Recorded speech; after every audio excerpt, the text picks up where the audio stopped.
is here, and some of you may have it on your phone already. Yeah, you need to use it to open your phone. But the technology could be coming to Sea-Tac Airport. Commissioners just laid out new guidelines that lay out how they want to use this technology. And Brian Flores is at our live desk tonight to detail how they plan to make it work and how it's playing out at the federal level. Brian? Yeah, that's right, David. On one hand, you have people who say this technology will keep people safer at the airport. Then you have others who are concerned about privacy and this information getting into the wrong hands. Both of those very valid points, which is why the port laid out guidelines on how they want this information to eventually be used. They are apparently the first in the country to at least lay out some groundwork if this technology does come to the airport.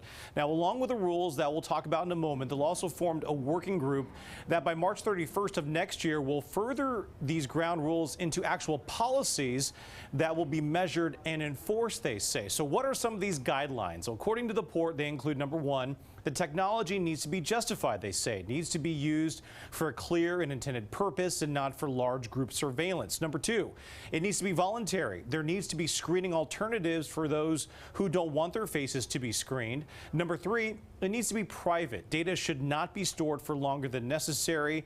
Number four, it should be equitable, meaning that technology needs to identify people of all backgrounds. Now, here is the full list on your screen of all seven. The last three include transparent, lawful, and ethical.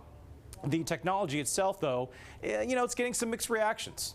If you're in public, you're going to be photographed no matter what. So I feel that it's not a problem for me. I'm okay with that. I don't do anything wrong, so I have nothing to worry about. So on the federal level, Customs and Border Protection backed off of a controversial plan to use biometrics at U.S. airports as a result of pushback from civil rights groups. But some airlines like Delta, for example, could bring facial recognition technology even to airports like Sea-Tac. And many of you, of course, have seen the private company Clear roll out their biometric screening across the country, including at Sea-Tac Airport. As for the Port of Seattle, though, they want to make sure their guidelines are heard at the federal level. They hope to implement actual biometrics use policy by June of next year. David, back over to you.